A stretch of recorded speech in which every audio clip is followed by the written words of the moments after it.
Hey everyone, and welcome to the Perfect Bite podcast, your fusion of food and entrepreneurship.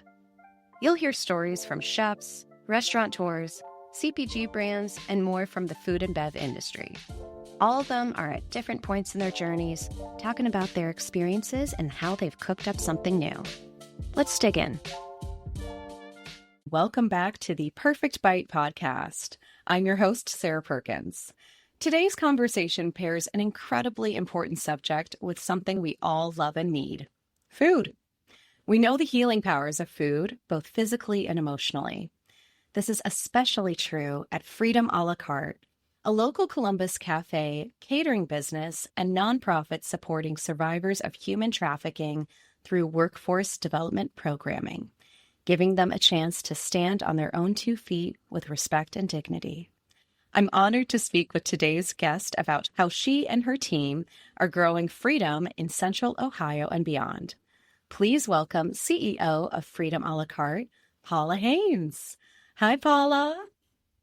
Hi. Oh, good morning. Good morning. I'm so happy that this is how I get to start my week, is seeing your beautiful smiling face and talking about something that is just so important, and the work that you and the team are doing. It's heartwarming.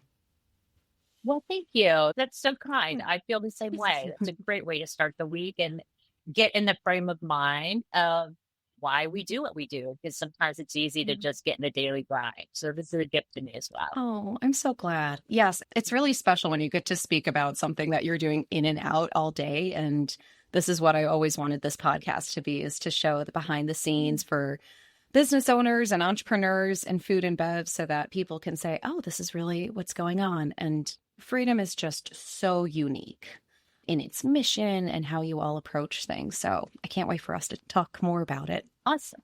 Well, I always love to take things back a little bit here. Can you tell us, when you first fell in love with food, what were your favorite foods as a kid growing up? Well, I think I fell in love with food around my grandparents. Both of my grandmothers were really excellent cooks in very different styles. My one grandmother lived in Columbus on the west side, and we would go to her house almost every Sunday for Sunday dinner, and she would make homemade noodles and mashed potatoes and green beans and just this feast of food. And in my adult life, recreating that food is such a therapeutic experience, right? You just are connected back in time. Just the smell of those noodles and chicken. And then my grandma, Boston, was Polish and lived in Western Ohio or Eastern Ohio near Steubenville and Martin Sperry. And she was a baker. She taught me how to bake pie crust from scratch and bake holiday cookies. She worked full time, but she would have all of her shopping done by Thanksgiving, and then she would bake cookies until Christmas. And so she would come at Christmas with boxes and boxes and boxes of all these really elegant looking and delicious cookies. And so I've, again, tried to pick up the baton and carry on some of that tradition as well. So that's my basic connection to food. My other food story, the food that I loved as a kid is French fries. I still love French fries. Oh, yeah. And I remember driving to the fast food restaurant in our small town with my dad. Whenever we would order food, I would always want to go with my dad to pick it up. And when we picked it up, we would always order an extra order of fries that he and I would eat on the way home. I love that. And that was kind of our little secret. Yeah. Like, we just had our own little secret stash of fries. Yeah. Oh, I love that. It is important to have the secret stash of fries sometimes. The ones that you get from the bottom of the bag, like. Oh, those are the bonus. Yes, you feel like such a reward when you have those at the bottom. Oh, that's wonderful. I love how you had a little mix of the Midwest, classic foods, and then again some amazing baking, which you're around today, every day. Yes, I am. Now, they don't really welcome my input in the kitchen. It's not my area of expertise, but I am connected with it. I do love it, and Yeah. That's so special. Love being a part of it. Yeah. For sure. And now you get to pass it on to your next generations in the family, which is so special. Living was in different ways. Yes. So tell us a little bit more about your career journey before Freedom a la carte. It's very interesting. You weren't someone who was just in food and bev. And tell us a little bit about how the change came about. Yes, I actually started as a volunteer. So my career was in pharmaceutical sales for a while. My husband and I had several businesses. I ran a skincare distribution, you know, for a while. We were the US distributor for a Canadian-based skincare line. And we did that for a while with lots of interesting little stories behind it, and where just like Ryan Seacrest was interested in maybe partnering with us. So we had a few meetings with his people in New York and met with him out in California, and just like interesting things happened with that. And then I started a marketing business, which was what I was educated in and just tend to be gifted in, and did that for about 10 years before I discovered Freedom a la carte and started volunteering. I attended like a human trafficking 101 course. They called it Abolition University. And I had heard about human trafficking, but didn't really understand exactly what it was. I kind of had my own preconceived ideas. And when I realized it was women in our community, a lot happening on the west side of Columbus, which is where I was visiting my grandma every Sunday. Wow. And my mother grew up, and my husband's from that area. And that these were girls and young women who were very vulnerable, a lot of them abused as children, neglected, sexually assaulted, and looking for someone to take care of them, and someone comes along and tells them what they want to hear and need to hear. And then, all of a sudden that message and that relationship changes to one of coercion and force into the commercial sex industry. And so just understanding that was the path of many of these women was humbling. And I honestly could relate to myself as a young girl and reflect on moments in time when I was very, very vulnerable and thinking, that could have been me. By the grace of God, I didn't have that exact experience, but I really felt connected to it. And the thought that these women who had prostituted and sold themselves by force and carried shame for that and were shunned by society was appalling. And I just wanted to help lift them up and show them how worthy they are and that this is not the end of their story. And so I loved that. I had this business background. And so the social enterprise design was really interesting to me, that a nonprofit would operate a business to help support the revenue for operating the services that they provide. I thought that was brilliant.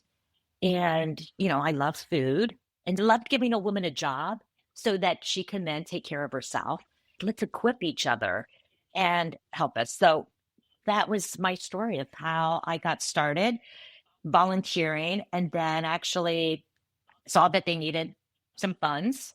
I was working closely with the team and some of their marketing, as well as volunteering in the kitchen. And one of the women I was working closely with had to get another job because she was getting divorced and she wasn't paid enough and wasn't offered benefits.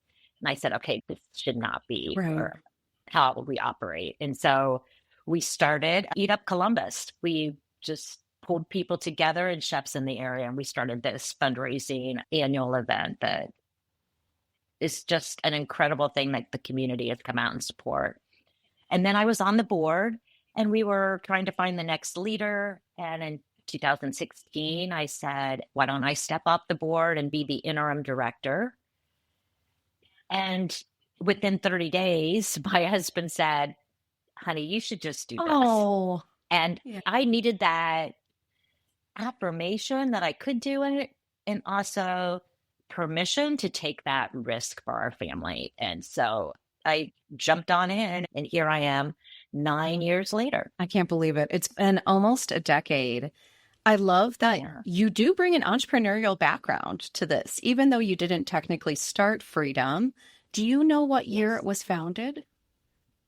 Yes. So the organization started under the name DOMA International in 2008. Got it. And then partnered with Catch Court to really start serving survivors locally in 2009. And then realized that the women they were serving couldn't get a job. Yeah. I mean, with the criminal record, even, 15 years ago, people would not hire you.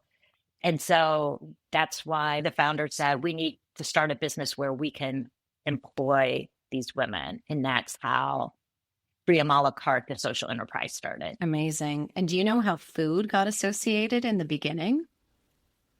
So it was really the founders, they were familiar with food. Yeah. They had worked in a restaurant or had parents who had restaurants. It was something very familiar to them. And so they had looked at other models. They actually went to a place called Thistle Farm in Nashville, Tennessee.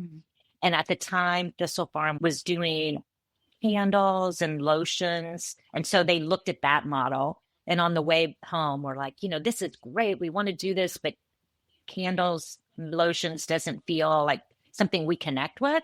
And so that's where they came up with the food idea.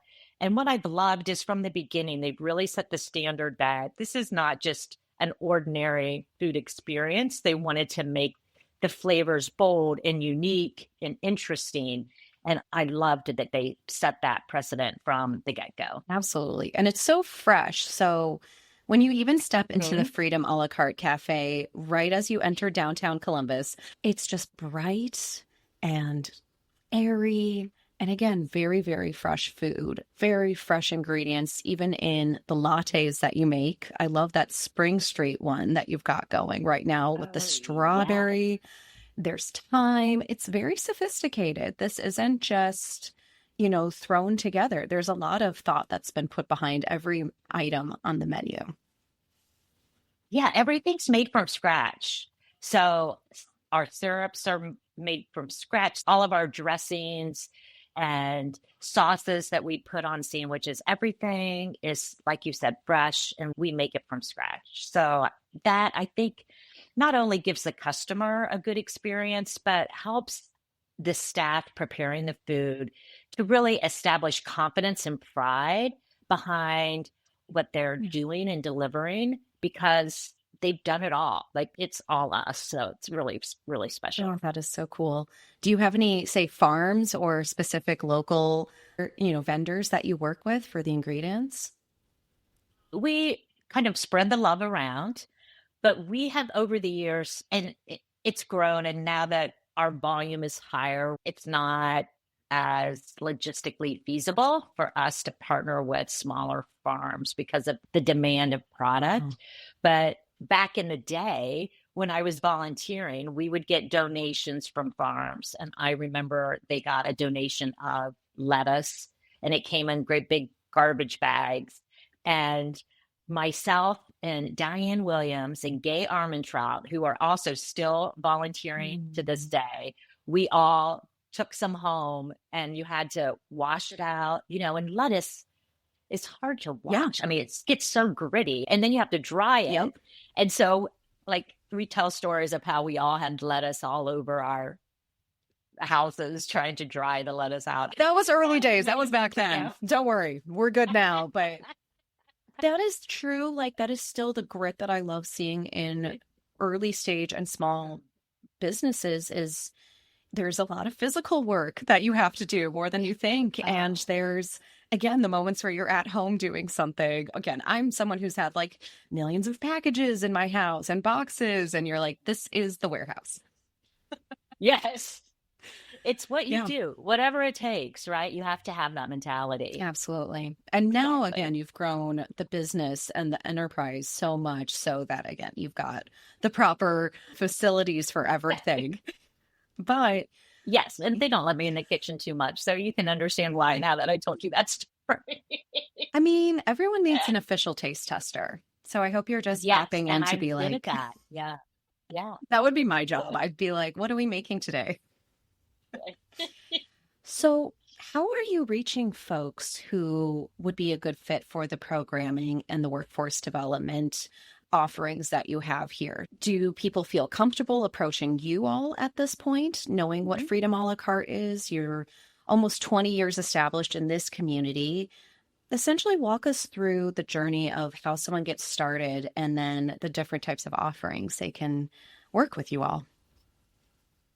So, like I briefly mentioned, we started in partnership with Catch Court. So, Catch Court is a specialty docket in Franklin County, specifically for those who've experienced human trafficking.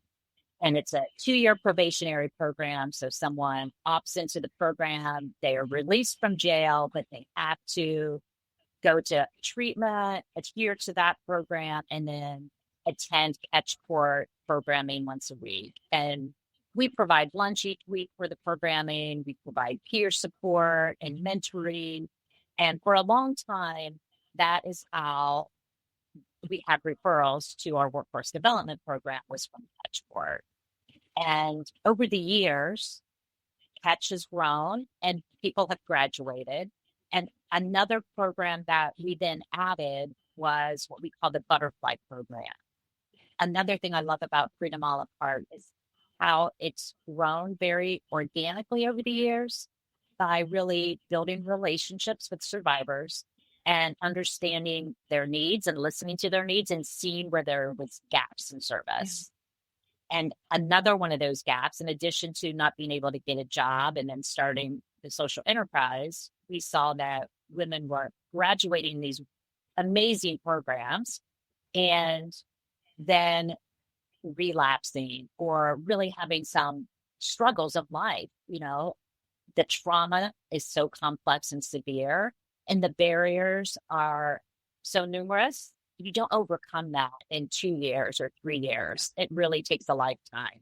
And so the butterfly program is that lifelong support. We have peer support groups. We do social outings. So that connection is such an important part of trauma recovery as well as substance use disorder recovery. And so that's a big part of what we do. But we also offer what others call case management. We call it resource management because we like to connect people with resources. And that happens throughout your lifetime. Like things come up and all of a sudden you've lost your job and you're having trouble paying your rent. Who do you turn to? Well, these women know they can turn to us and we're going to help connect them to the right resources, or we might be able to help them with that until they get back on their feet. So that's part of that program. And with that, we served 357 women last year. And so as that program grows, as that program grows, that is really becoming the referral source for that program itself, but also like our workforce development program. And as people are graduating from our workforce development program, a lot of women have such a heart to serve others as they have been served in their recovery. And so we find a lot of women working at recovery places or in nonprofits. And what's happening is as they're in those roles, they're meeting women and sharing their story, finding out others might have a similar story of being trafficked and maybe not quite having identified prior to being that victim, and refer them to our program. And so right now, the biggest source of referral for us is that peer referrals, that peer saying, hey, this is a great program. Teacher. Oh, wow. Yeah. So really a network effect happening here. Absolutely. And then last year, we expanded our housing program. So we've always known that housing is an important element when we're moving someone towards self-sufficiency.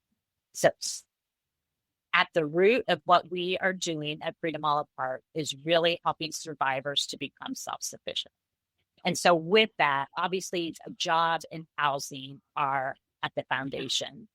And we all know that the housing crisis and how difficult that is. Yeah. And a lot of women we work with are, in a job that's paying hourly wage, and you get sick, maybe have COVID, or your kids have COVID and they need to be home. Missing, 4 or 5 days of work can affect your ability to pay your bills at the end of the month. And so again, that's a place where a time when individuals can come to us and say, "God, I'm doing great. I just had this little hiccup and I need help with having trouble paying my utility bill." And we can step in and pay that bill and just keep them on that path of self-sufficiency. Well, we also have been trying to help solve the low-income housing and affordable housing demands and needs of our clients. Right. And so this past year, we launched what we call Hands Up Housing. And it's a pilot program really aimed at that bridge while individuals are on subsidized housing and then they go off of it. So let me tell you a story of someone who was in our program. At the same time, she was in a recovery program, and they provide housing. But as part of that provision of housing, you're on housing voucher. So she's on this housing voucher, doesn't have to pay for her housing, but she gets a job, actually is going to school. And when that time comes for her to renew her housing voucher, she's told she doesn't qualify anymore because she makes too much money. Oh, gosh. This is a very common story. So you go from paying $0 in rent to at least $1,200, right, for a 2-bedroom apartment. And that is overwhelming. That's something you weren't planning for. No one's prepared you for this. And quite honestly, some people might say, why am I working? Like the numbers aren't working. So our Hands Up Housing program is designed to help bridge that gap. So when someone is making that transition, we can first off help them find affordable housing resources through some partnerships we've developed with landlords. But at the same time, provide 12 months of rental assistance. So the first 3 months, we offer 60% that we would pay of their rent. And then 6 months of we pay 40%. And then the last 3 months, we pay 20%. And each month, they are meeting with someone to review their budget, to make sure that their budget and spending habits are reviewed and talked about, and so that they're building that budget muscle. And at the end of those 12 months, they should be really confident in how they're paying their rent, what they need to pay their rent, and how to manage those finances. So that is something we're excited about and hoping to expand by the end of the year into our butterfly community as well. That's just incredible because, like you said, it's this very smart way of looking at like weaning off the support. Again, you're not just cutting it off when they hit X quota or something. And it's much more tailored to their situation. I mean, I'd love it if everyone went through a budgeting workshop every month because, like you said, the housing crisis is real. And you and I sit in a position of privilege, and I still feel it sometimes where it's like, wow, my partner and I moved from Chicago to Columbus, and the pricing is not that different these days. I'll tell you that. Columbus is growing very quickly. So you're figuring out, how do I budget rent versus everything else? And it's the percentage of mortgage and rent that folks pay these days compared to what we're bringing in is very different than it used to be. It is. Yeah. It is. And we've been fortunate to partner with Jewish Family Services.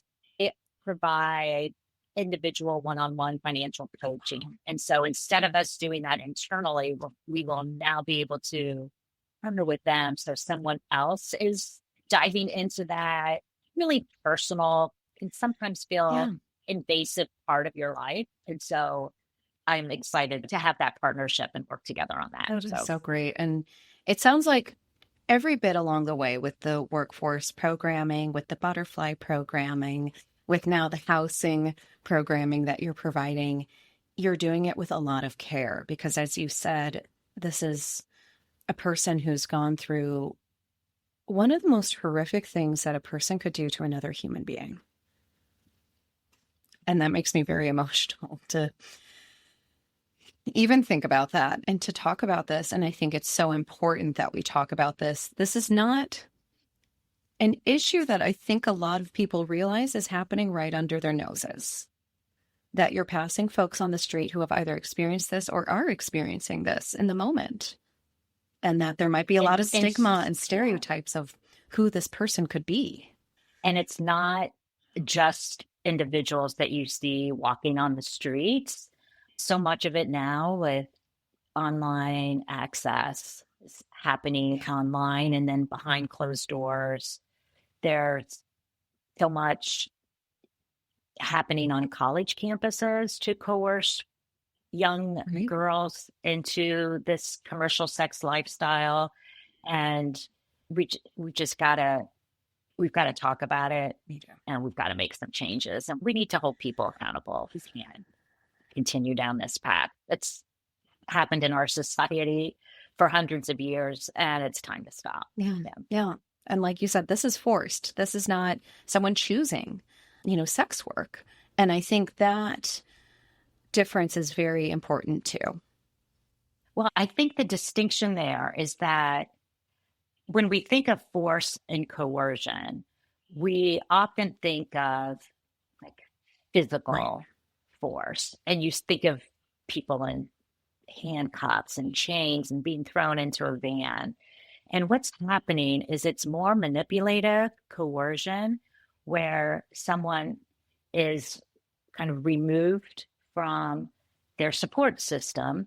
Rather, that's voluntary. In many cases, it could be a runaway or just somebody leaving a bad home life and out there, and someone stepping in and providing their needs, providing food and shelter. And a lot of times the relationship that you've been missing, right? But then the manipulation and coercion starts, where kind of the switch goes from this relationship that's very positive to something that's very quickly negative, and you are manipulated into the sex work in order to have food, have a place to stay, have that relationship that with somebody who you think you love, or to have drugs that either you already are addicted to, or that becomes kind of your coping mechanism to get you through your day-to-day. So when we say force, I just wanted to make that clarity that what force really looks like. Yeah, it's mental. It's the grooming. It's mental, a lot of it. Yeah. Yes. Gosh. What would you say are some of your biggest challenges you've had building the brand, the business, and the nonprofit component? Because this is a very unique setup, like you've said, with the social enterprise model. And how do you make a really clear message about what you all are doing in Columbus and beyond, knowing that, yes, you've got this gorgeous, cute cafe you can walk into and you have a coffee meeting, but you are pairing it with a very important and difficult topic? Yeah, I think that's something I'm not sure we still have quite right. We're continuing to always try to improve in that area. But I think one challenge to overcome for us has been the negative stigma that seems to center around a nonprofit entering the business world. Yeah. You think immediately people think of quality expectations of being lower. Right. And so with that struggle, we've tried to almost do the reverse and lead with the business being top of the line products, fresh ingredients made from scratch. Like you said, when you enter the cafe, it doesn't feel like a nonprofit. It feels like any other cafe in Columbus, hopefully. And we had some intention, behind that. And so we always say the food in the service and the experience must be top notch. And then the mission is the cherry on top. Like, oh, the food's delicious. The service was amazing. This is a beautiful space. And it's supporting a mission to help women who've been experienced human trafficking. Like Wow. I'll be back. Yeah. That's how you get people to come back. I always say that first purchase is the charity purchase of, oh, aren't they cute? They're operating a business. And then, we want to wow them and say, no, we're not just a nonprofit operating a business. We're a business and we provide services to help women. So that's our cherry on top approach, I call it. I think that's so smart because, it's one of the best cafes in Columbus. And that's saying something. Columbus has incredible pastries, coffee shops. Like the bar is very high here. And I was so excited to learn that when I moved here last year. It was like, wow, look at all these choices. And they're very, very good choices. So I appreciate the cherry on top approach for someone who might not be, thinking that way specifically when they're going out for a meal or a coffee. But I like to think that we're seeing in younger generations too, they are voting with their wallets a lot more. And they're saying, I'm going to specifically choose businesses that align with my social values and morals. So I think it's all moving in the right direction. It is. And again, it's something that we've tried things and then had to pivot. So we do a message inside each of our box lunches for catering. And we've done that over the years. But in the cafe, we've had people come in and say they can come in and leave and not even understand it's a mission, which can happen as well. And so trying to find that balance of making sure we're getting the message out. I mean, human trafficking is a heavy topic. Not everybody coming in to buy coffee wants to hear a message about human trafficking. And so trying to figure out how to balance that. Yeah. Yeah. Something else that we have struggled with in that is trying to be an empathetic and compassionate place of business and leadership style while also holding people accountable.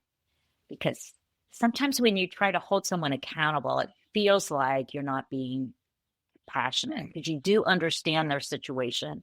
So this is something that I think that we've been challenged with over the years because we do care about our employees. We want to give everyone a chance and a second and third and fourth chance. But sometimes there needs to be a separation before that third or fourth chance happens. Somebody might need to just take a break and work on themselves or work somewhere else and get a different perspective before they're ready to move forward. So it's trying to balance that is really, really difficult. I wish you saw that in more kitchens. I mean, of course, we've heard of certain styles and sometimes horror stories of when you're held accountable or if you do something wrong, you get screamed at or, thrown out. And so again, this is a situation, especially you cannot have someone feel traumatized in that moment. But like you said, you're like in this place of,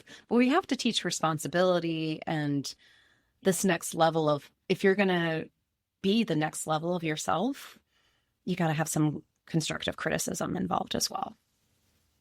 Yes. That's a balance. Yeah. Gosh. It's tough. And, women are coming in with trauma and they've been talked to and spoken in a certain manner. And so when they bring that experience into the kitchen and start acting in that way, that can be triggering to others. And so how to handle that in a way that is keeping a safe environment, but recognizing the growth and that everyone's coming in kind of in a different place on their recovery journey. So, yeah. I'm just so grateful you all are doing that. I know many others are grateful you're doing it. And I want to talk about some statistics here. Now, you recently completed this very intensive research with Stanford and not only looking again at the statistics of folks who are affected by human trafficking, specifically within Central Ohio, the numbers are huge, which if you then think of large cities, you must think, oh my goodness, like what's going on here, but also the incredible impact you all are having on the community. So tell us a few of those moments, because if I was an investor, a venture capitalist for, say, a tech business, these are numbers beyond compare. Yes. So let me tell you how this happened, because, I talked about how we've grown organically. And I feel like a lot of the things that have happened with us in our journey of freedom have been organic as well. And this is one of those examples. And I was presenting to a group about freedom and doing a presentation and talked about our impact, which is impressive. Yeah. So we follow those in our workforce development program for 5 years. And we look and see how many return to prison, because that's a big indication of obviously not being successful in the ideals of self-sufficiency. And so pretty consistently around the 80%, but last year, 84% of those that have been in our workforce development for the past 5 years and not picked up any criminal charges. Wow. Now, the national average for someone in prostitution is actually that 80% do return to prison. And we know that as well, because a lot of the women have been in and out of prison multiple times. And so using that status as one, also that worked with 357 survivors last year. We're on track to hit probably over 500 this year. And, 70% of those are receiving assistance to be in stable housing. And just these kinds of statistics are what we kind of consistently see every year. So in that presentation, I list whatever those are. And someone came up to me afterwards and said, Paula, the work you're doing is amazing. Thank you so much. Have you ever calculated what the return on investment is for someone? Right. And I said, no, I haven't. I wouldn't know how to go about doing that. And he said, well, I lead an alumni consulting team of Stanford Business School graduates, and we would love to help you figure that out. And so I thought, wow, that's amazing. And so 3 or 4 months down the road, I pull out his card and send him an email and say, I don't know if you remembered me, but you offered these services. And so he was so kind and got a team of about 7 individuals together, very diverse, some a few years of MBA school, others at the end of their career, just in retirement, everything in between, from all over the country. And they looked at the outcomes that we had measured, social outcomes, and then they went to work putting dollars behind that. How does this affect the community? And what they calculated was a 7-to-1 return on investment. And that includes the social enterprise. So with each cup of coffee that you buy, that's a 7-to-1 return on investment for the community. Unheard of. That looked crazy, right? Yeah. I'm still in shock, because it's like, in tech, it's like, 3-to-1 would be incredible for folks to hit. Yeah. 7-to-1. 7-to-1. And they're looking at the savings for people not returning to jail. They're looking at the benefit of people getting off of SNAP benefits and TANF benefits, their food assistance and other government assistance programs like housing, right? We're helping them get off of that housing. And then looking at the economic impact of people getting back in the workforce, and then our social enterprise economic value to the community. And all of those, lots and lots of calculations in there, give us that return on investment calculation, as well as $21.6 million annually for the Columbus community. Holy cow. Yeah. So think of how valuable that is to me when I go talk to state legislators and funders about how I would love money to expand this model. And here's some information to support that. I had one state representative say, this is a no-brainer. Like, why aren't you asking for more money? And you're like, that's again, like one of those Yeah, dream I'll be back next situations where year. you're like, well, we've worked hard for this and finally people are seeing it. And Yes. I think sadly it takes dollars for folks to say, yeah, I'll invest in it. Yes. But it's really important dollars in this case. It's really important. And what we're seeing and what we've seen is that this space where we specialize in the journey for a survivor is really unique. There are other organizations around the country kind of working on educating people in the prevention category, right? And the intervention category with law enforcement and people trying to get individuals out of the light, hold people accountable, et cetera.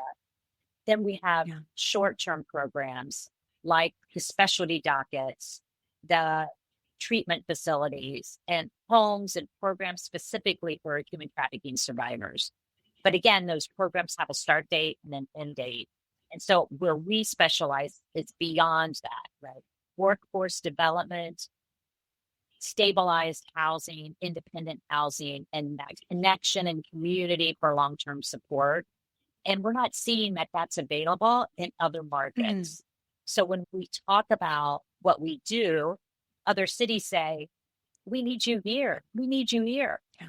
So that has been our goal now, is how do we expand this model and see it succeed in a new location, in a new city.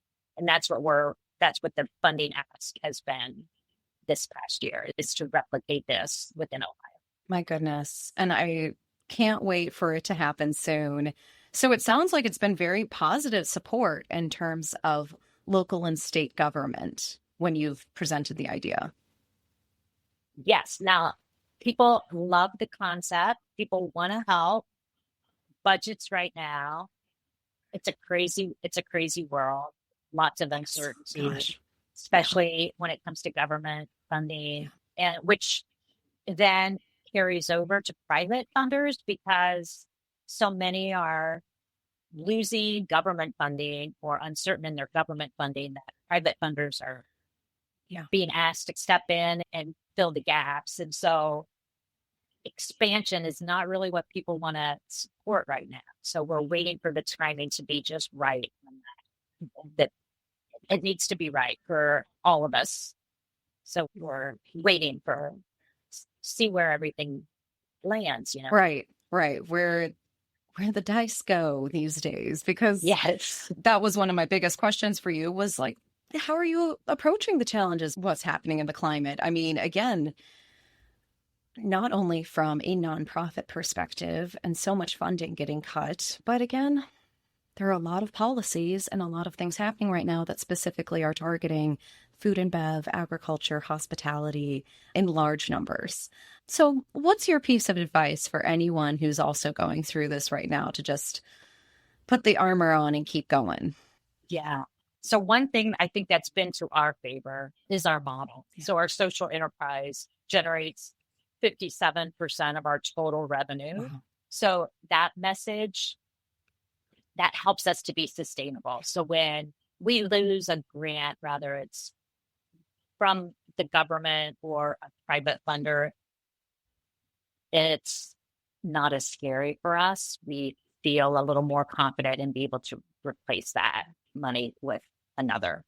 So just being diverse in our revenue streams, I think this is the time to diversify, and telling that story, being totally transparent with where we are and what our needs are. I also think there's so much uncertainty now and so many things that could happen, that I think it's important that we look at that and consider that, take steps, speak to it, at the same time, not respond emotionally to it until it happens. And that's for me, that's for my own mental health and sanity, is I pay attention, I'm reading, I'm trying to have a pulse of what's happening, kind of raising my hand and speaking out where I think it's appropriate. But the same time thinking until it happens and I have something to respond to, can't really respond to something that might happen. I can be thinking about it, starting to strategize, but as we all know, it's, you know, it's very ebb and flow. So Yeah, absolutely. I think that's good life and business lessons, right? It's just one, if you can create a solid enough foundation where you're not focusing necessarily all on other folks for growth, incredible. Because like you said, things are going to happen that none of us can control. yes. And you just have to make sure you've got the backup there. And I appreciate the mental health perspective because I'm trying to keep up on everything. I'm supporting where I can. I'm talking about things where I can. And then I'm also telling myself, if I wake up in the morning and I see a subject line, I'm like, I can't read that one today. I just can't. Yes. I got to take a second and then I can go back, because that's how you get through this, is not burning out. Yeah. Mm-hmm. Well, I would like to also talk about, as you mentioned, diverse revenue streams here.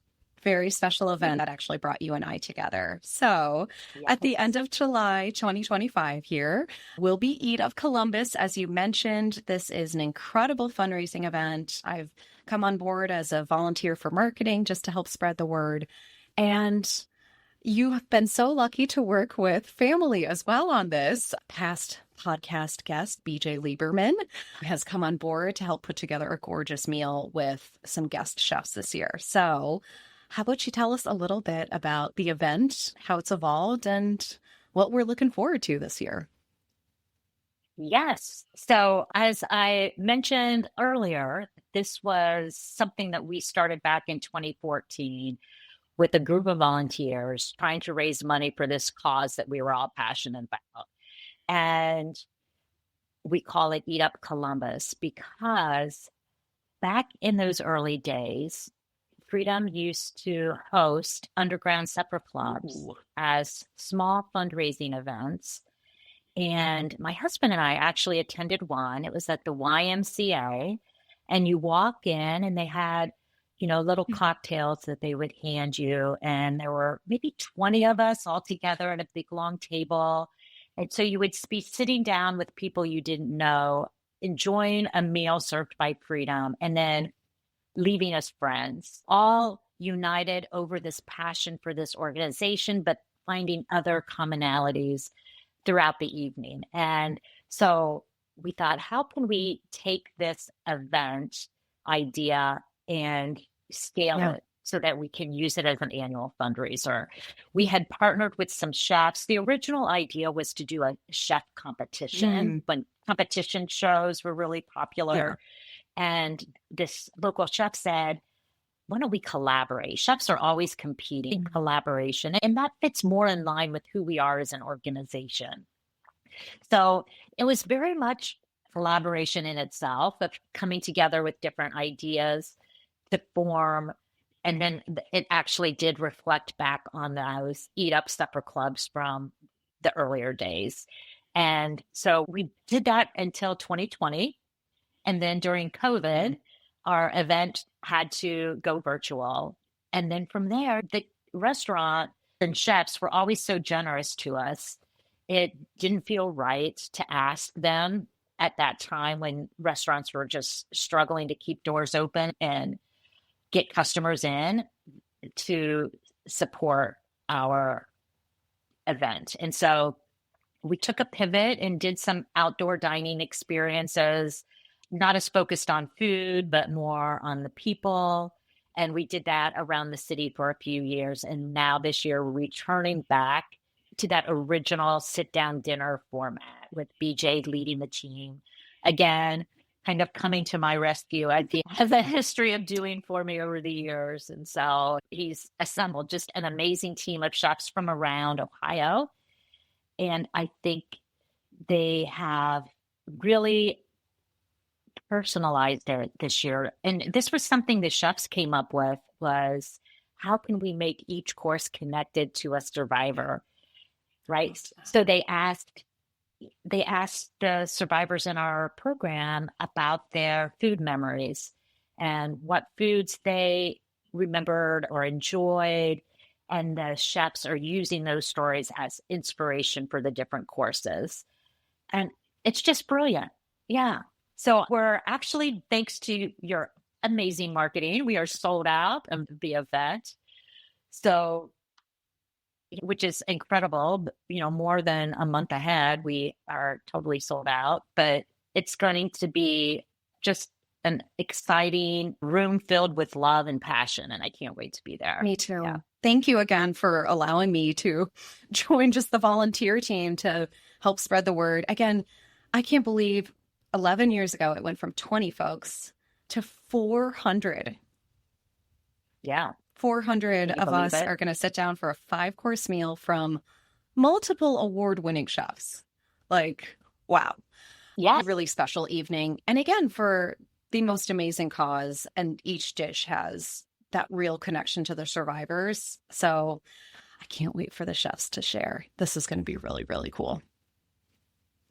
And of course, we'll hear stories from survivors and understand, how it's all connected. And really, that's a time for us to share with our stakeholders what our needs are and just be transparent about what the year looks like and what the years ahead look like for freedom. So, yeah, this is going to be great. Again, I can't wait to see the growth that's going to happen here too. I know you've got some special things in the works that you'll reveal as soon as they're ready.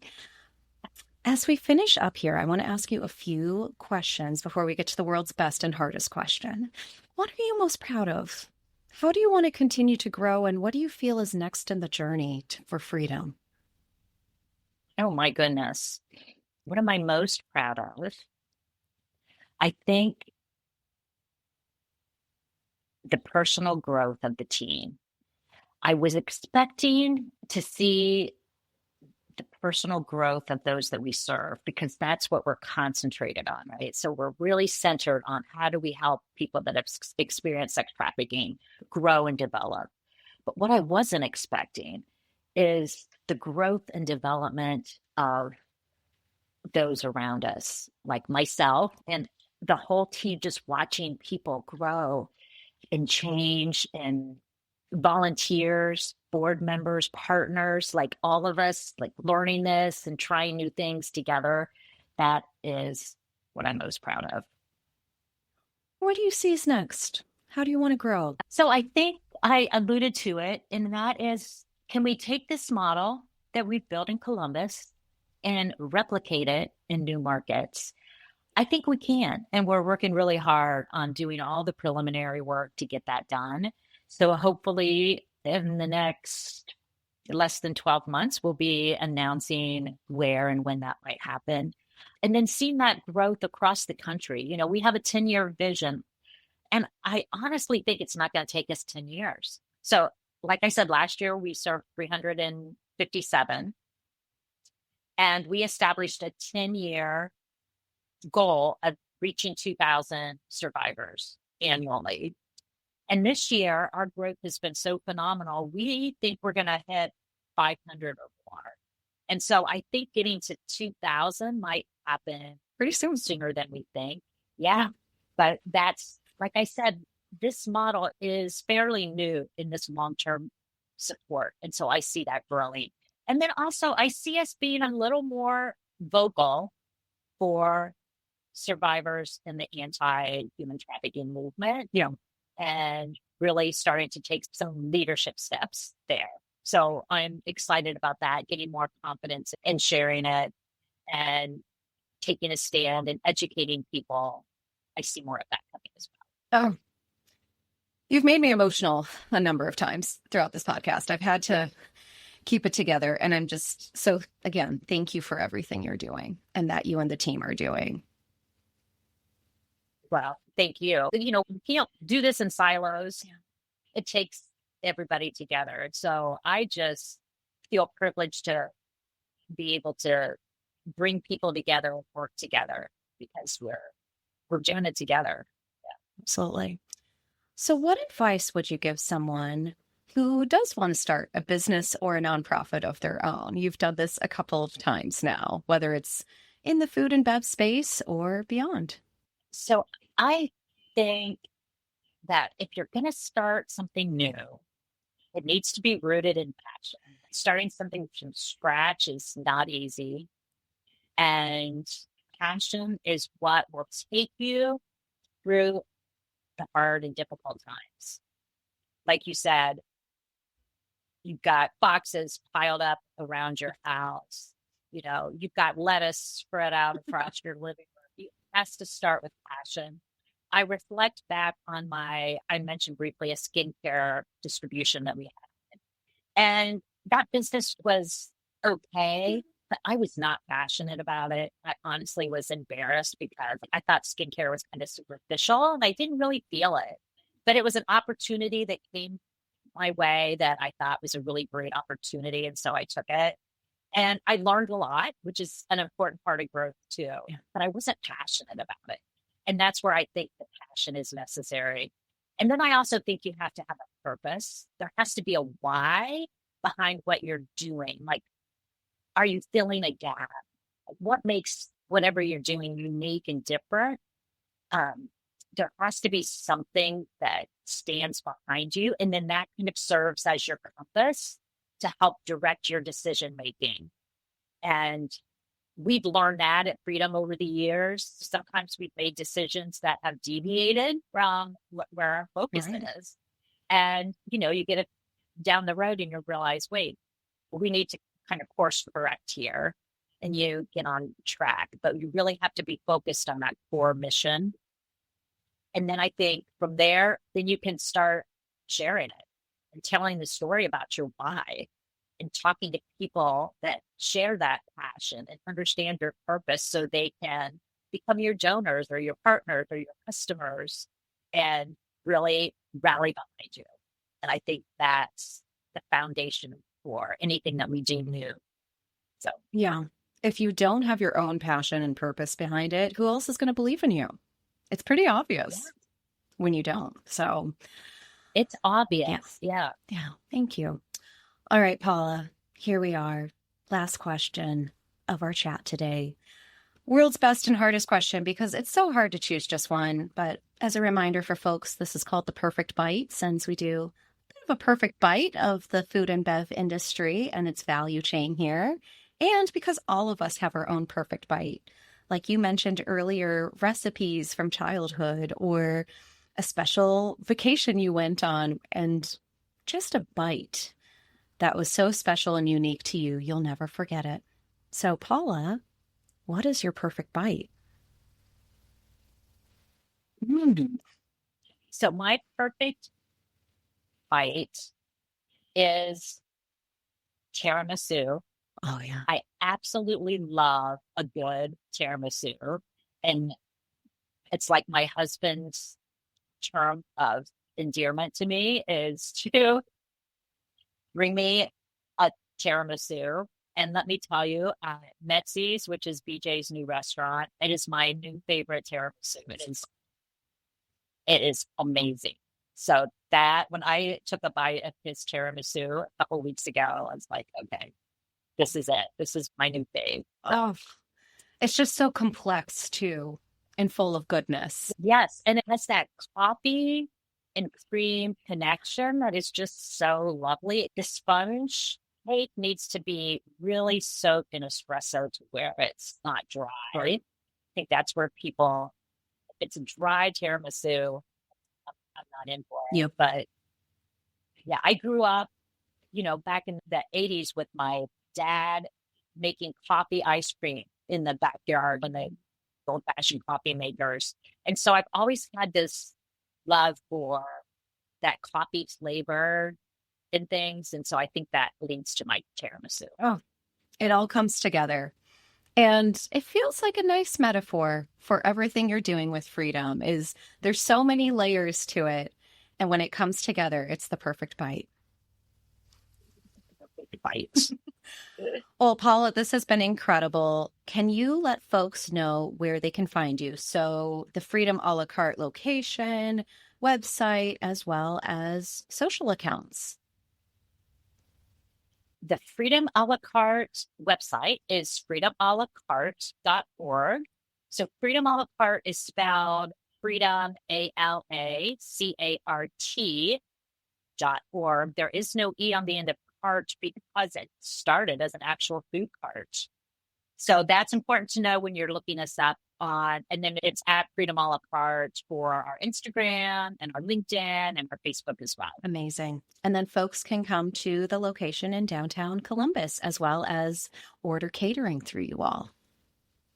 Yes. And our cafe is located at 123 East Spring Street. So that's easy to remember. Well, Paula, thank you again so much for joining us today. And everyone, thanks for tuning in.